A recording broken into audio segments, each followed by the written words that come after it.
Les experts européens sont avec nous. Nicolas Bouzou pour l'économie, Vincent Hervouette pour l'international. Bonjour messieurs. Bonjour Dimitri. Bonjour. Vincent, depuis une semaine, un convoi militaire français est bloqué au Burkina Faso par des manifestants qui refusent de le laisser passer. Alors c'est pas un convoi blindé, c'est plutôt une caravane qui fait des rotations à peu près toutes les 6 semaines. Imaginez une 60aine de véhicules, des poids lourds avec une protection, escortés par des petits blindés, des griffons de commandement.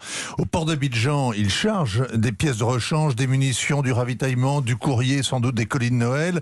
Le tout pour les hommes de Barkhane qui sont en train de se désengager du nord du Mali. Mais pour arriver à Gao, il faut traverser le Burkina Faso. C'est la voie sacrée sous le cagnard. À la frontière, les gendarmes burkinabés forment une escorte. L'expédition prend 8 jours à l'aller. Sauf que cette fois, il y a un comité d'accueil. À chaque bled et dès la frontière, des manifestants conspuent les Français.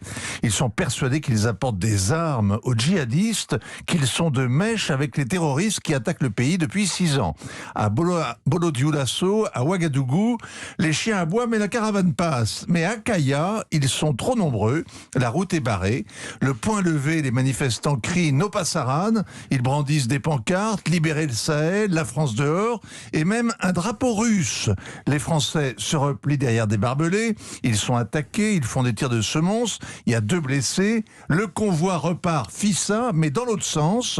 Il recule de 100 km, se met à l'abri dans une enclave militaire et attend. Cela fait 8 jours qu'il y est encalminé, attendant que les esprits se calment, qu'à force de palabres, le gouvernement obtienne la levée des barrages.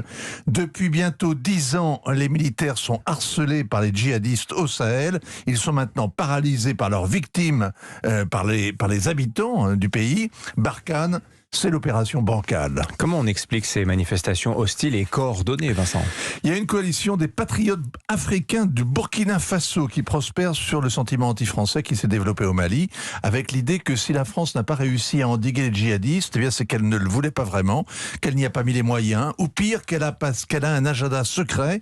De nombreux Maliens sont convaincus que la France a pris le parti des minorités arabisées, qu'elle soutient en sous-main le séparatisme touareg. Ajoutez à ça le mauvais procès néocolonial qui accuse la France de piller les ressources minières. Cette idée simple est une idée fausse. Qu'importe. Au Burkina, on est d'autant plus enclin à y croire que se tient depuis un mois le procès des assassins de Thomas Sankara, le président révolutionnaire, le martyr national. C'était en 1987 et les Burkinabés restent absolument persuadés, contre toute évidence, que François Mitterrand lui-même a ordonné son élimination. Alors, la ministre de la Défense, Florence Parly, dénonce des campagnes d'infox, donc de fake news menées par des pays étrangers. Alors les Sahéliens se trompent d'ennemis et la ministre aussi. Le wokisme fait partout des ravages. Pourquoi voulez-vous que l'Afrique soit épargnée ? Un sentiment anti-français se développe parce que la France ne fait plus peur et qu'on ne la comprend pas. Son enlisement au Sahel la discrédite. Sans doute qu'il y a sur les réseaux sociaux et dans les médias locaux des influenceurs téléguidés par la Russie ou par les Turcs. Mais ce n'est pas le Kremlin qui met un convoi en panne au milieu du désert. Il faudrait que la ministre revoie les tontons flingueurs.